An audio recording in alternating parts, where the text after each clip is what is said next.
सभी मित्रों को प्रेम पूर्ण प्रणाम। मित्रों, हम पतंजलि योग सूत्र भाग 1 योग के प्रवेश द्वार पर पृष्ठ संख्या 11 आनंद का अर्थ। एक परम मौन, और ऐसा मौन तभी संभव है जब भीतर लयबद्धता हो, जब सारे बेमेल टुकड़ों का मेल हो जाए, वे एक बन जाएं, जब भीड़ न रहे बल्कि केवल एक ही हो, जब भीतर घर में कोई न हो और तुम अकेले हो, तब तुम आनंद से भर जाओगे। पर अभी तो हर एक तुम्हारे घर में है, तुम वहां हो नहीं, केवल मेहमान ही वहां हैं। मेजबान तो सदा ही अनुपस्थित है और केवल मेजबान आनंदमय हो सकता है। इस केंद्रीयकरण की प्रक्रिया को ही पतंजलि ने अनुशासन कहा है। तो अनुशासन की परिभाषा क्या है? जब आपके भीतर से भीड़ विदा हो जाए और तुम्हारी सारी ऊर्जा सिंक्रोनाइज हो जाए, केंद्रीभूत हो जाए, तो इस प्रक्रिया को ही महर्षि पतंजलि अनुशासन कहते हैं, डिसिप्लिन कहते हैं। डिसिप्लिन शब्द बहुत सुंदर है। यह उसी जड़, उसी उद्गम से आया है जहां से डिसाइपल आया, शब्द आया है। अनुशासन का मतलब है सीखने की क्षमता, जानने की क्षमता, किंतु तब तुम नहीं जान सकते, नहीं सीख सकते जब तक तुम स्वकेंद्रित न हो जाओ। यानी आपको अगर कुछ सीखना है तो सबसे पहले स्वकेंद्रित होना पड़ेगा। जिस तरीके से आपका मन इतने भागों में डिवाइडेड है, बिखरा हुआ है, आप कुछ सीख नहीं सकते, आप कुछ जान नहीं सकते।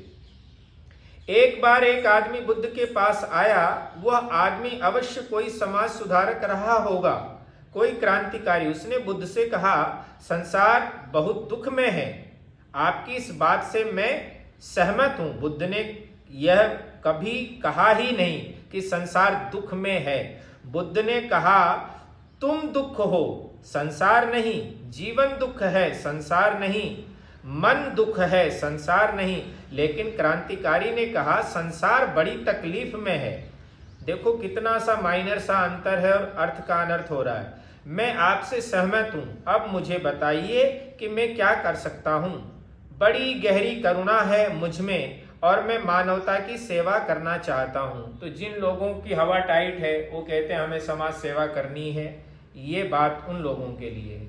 वो क्रांतिकारी भगवान बुद्ध के पास आता है और वो कहता है कि दुनिया दुख में है और संसार दुख में है और मैं लोगों की सेवा करना चाहता हूं। अब देखो क्या कहते हैं वो, सेवा करना जरूर उसका आदर्श रहा होगा।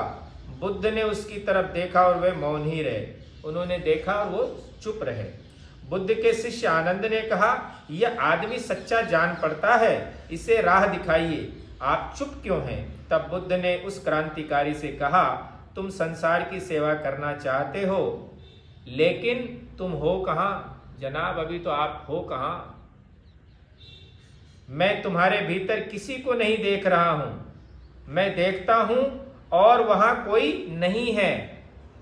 क्या कहना चाह रहे भगवान बुद्ध? तुम्हारा कोई केंद्र नहीं है, और जब तक तुम्हारे भीतर एक ठोस केंद्र नहीं बनता, तब तक तुम जो भी करोगे उससे अनिष्ट होगा।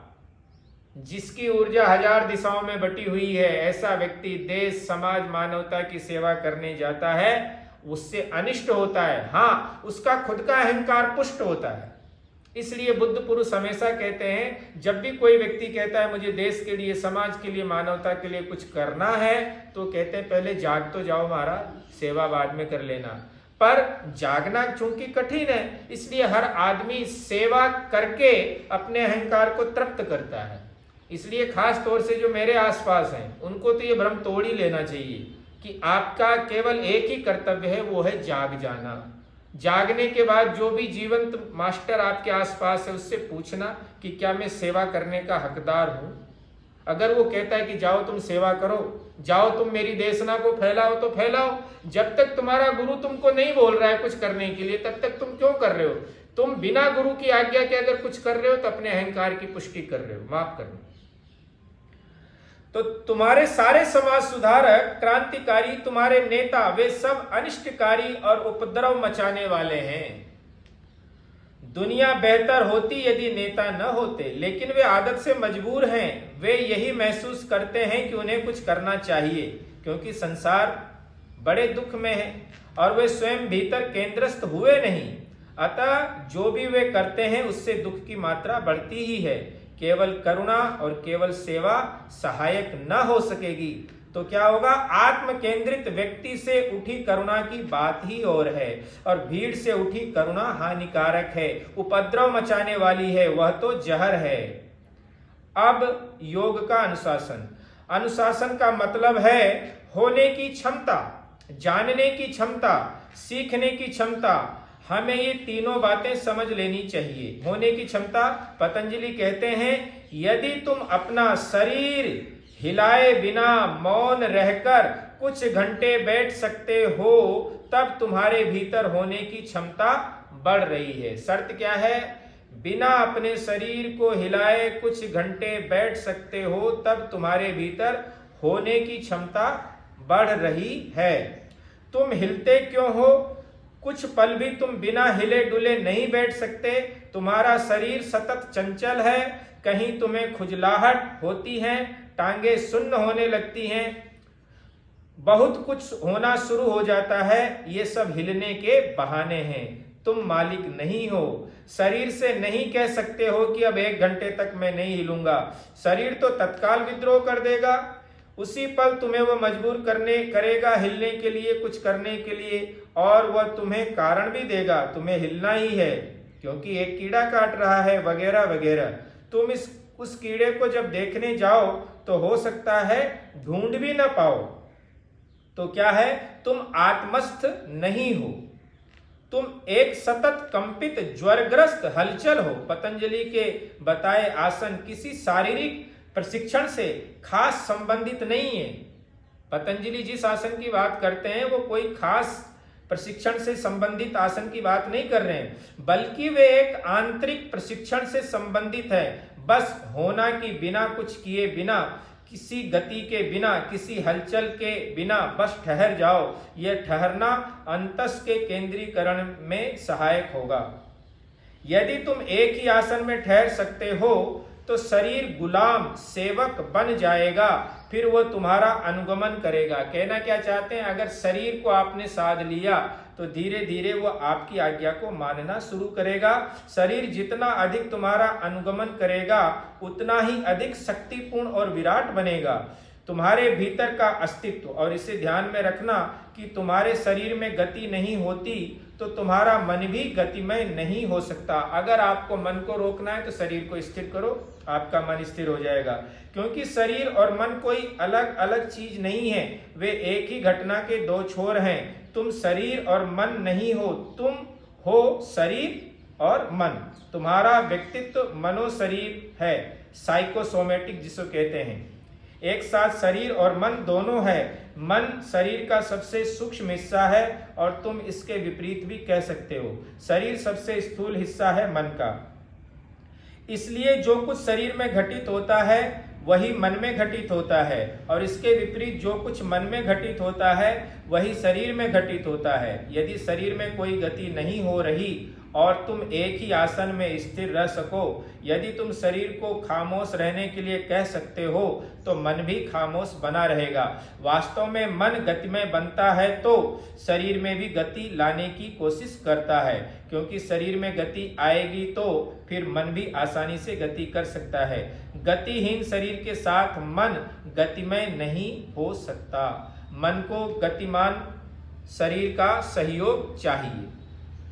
यदि शरीर अगतिमान है, यदि शरीर अगतिमान है और मन भी अगतिमान है, तब तुम केंद्र में, अंतस में केंद्रस्थ हो। स्थिर आसन केवल शारीरिक प्रशिक्षण नहीं है, यह एक ऐसी स्थिति का निर्माण करना हुआ जिसमें कि केंद्रस्थता घटित हो सकती है, जिसमें कि तुम अनुशासित हो सकते हो।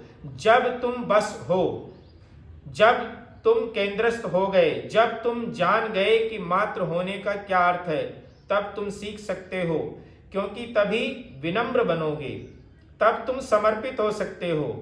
जब तक कोई नकली अहंकार तुमसे चिपका न रहेगा, क्योंकि एक बार जब तुम स्वयं में केंद्रित हो जाते हो तब जान लेते हो कि सारे अहंकार झूठे हैं। तब तुम झुक सकते हो और तब एक शिष्य का जन्म होता है। पहले तो शरीर को गतिमान होने से रोकने के लिए आपको केंद्रस्थ होना पड़ेगा, अगति में जाना पड़ेगा। शरीर जब आपका अगति में आ जाएगा तो मन आपका अगति में आ जाएगा।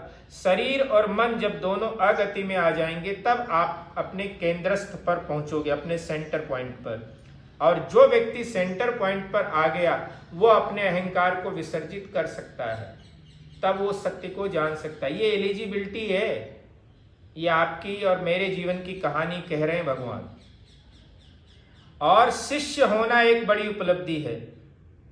अनुशासन के द्वारा ही तुम शिष्य बनते हो। सुनो, शिष्य जिनको बनना है उनको समझ लेना चाहिए कि शिष्य कहते किसे हैं। चाहे जिसको आप गुरु मान लेते हो उससे भी तो पूछो कि तुम शिष्य हो कि नहीं हो। अपना अहंकार और बढ़ाते हो, गुरु बड़े बड़े गुरु चुन लिए तुमने और गुरु को पता ही नहीं तुम शिष्य कब बन गए महाराज। क्योंकि शिष्य बनना बहुत बड़ी उपलब्धि है। अब क्या कहते हैं आगे, अनुशासन के द्वारा तुम शिष्य बनते हो, अंतस में केंद्रस्थ होकर ही तुम विनम्र बनोगे, तुम ग्रहणशील बनोगे, तुम खाली हो पाओगे और तब गुरु अपने को तुम में उड़ेल सकता है। तुम्हारी रिक्तता में, तुम्हारे मौन में वह प्रवेश कर सकता है, तुम तक पहुंच सकता है, तभी संप्रेषण संभव हो पाता है। यानी जब तक आप तैयार नहीं होगे तब तक गुरु के आप कितने भी निकट रहो आपको कुछ मिलने वाला नहीं है। जब आपकी तैयारी हो जाएगी तो गुरु तुम्हारे भीतर से बांस की पोंगरी की तरफ बहने लगेगा, वो अपने को उड़ेल देगा। शिष्य का अर्थ है अंतस में केंद्रित, जो अंतस में केंद्रित, अपने केंद्र से जो जी रहा है, जो विनम्र है, पहला लक्षण, ग्रहणशील है, खुला है, जो तैयार है, सचेत है, प्रतीक्षारत है, प्रार्थनामय है। योग में गुरु अत्यंत महत्वपूर्ण है, ध्यान रखना, सर्वथा महत्वपूर्ण है। क्योंकि जब तुम उस व्यक्ति के कि जो कि आत्मस्थ है उसके गहन सानिध्य में होते हो तभी तुम्हारे केंद्रीभूत होने की घटना घटेगी। समझ में आ रही है बात? यही है सत्संग का मतलब। तुमने सत्संग शब्द को सुना है, इस शब्द का प्रयोग बिल्कुल गलत किया जाता है। अब सत्संग का अर्थ क्या है? सत्य का गहरा सानिध्य। इसका अर्थ है सत्य के पास होना, इसका अर्थ है सदगुरु के पास होना, जो कि सत्य के साथ एकात्म हो चुका हो। बस सदगुरु के निकट बने रहना, खुले हुए, ग्रहणशील, प्रतीक्षारत, और तुम्हारी प्रतीक्षा गहरी और सघन हो जाती है, तब एक गहन आत्म मिलन घटित होगा। सदगुरु के पास रहना है, उसके साथ साथ ग्रहणशील, रिसीविंग मोड में रहना है। प्रतीक्षारत, उसको अपने हिसाब से नहीं चलाना है कि 10 से 12 में ही आप सिखा दो जी।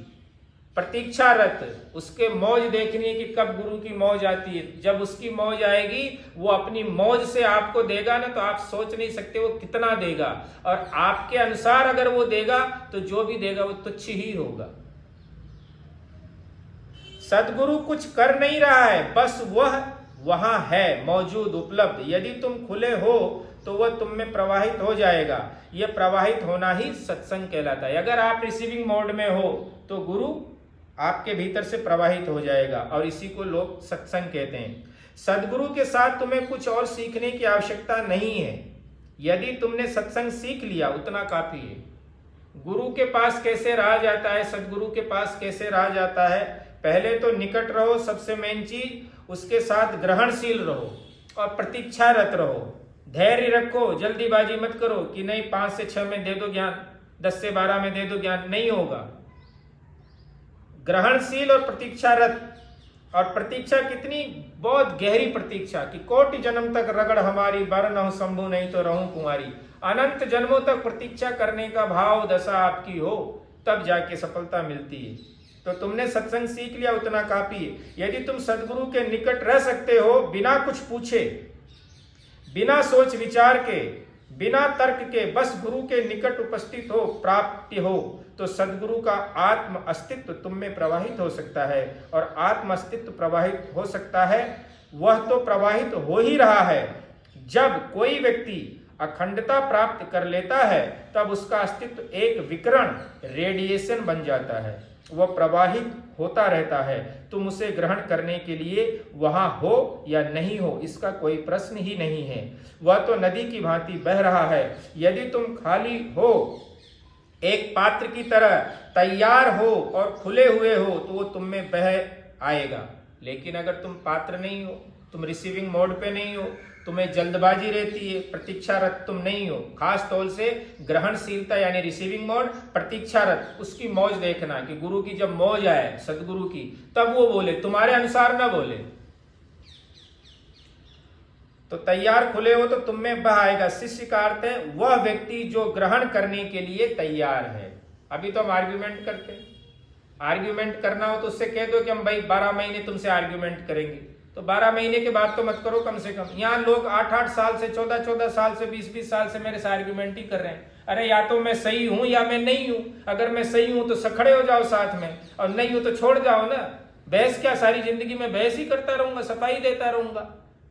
तो ये हालत हमारी होती है। तो शिष्य का अर्थ है वो व्यक्ति जो ग्रहण करने को तैयार है, जो एक गर्भाशय की तरह बन चुका है। गर्भाशय यूट्रस समझते हो, वो रिसीविंग मोड में होता है ताकि सदगुरु उसमें प्रवेश कर सके, उसे अनुप्राणित कर सके। सत्संग शब्द का यही अर्थ है। सत्संग प्रवचन नहीं है। हाँ, प्रवचन हो सकता है, लेकिन प्रवचन तो एक बस बहाना है। तुम यहाँ हो और मैं पतंजलि के सूत्र पर बोलूंगा, लेकिन वो एक बहाना है। लो, भगवान कहते हैं जो मैं बोल रहा हूं ये एक बहाना है। यदि तुम सच में ही यहाँ हो तब यह प्रवचन, यह बोलना, यह तो तुम्हारे यहाँ होने का बहाना है, यहाँ बैठने का बहाना है।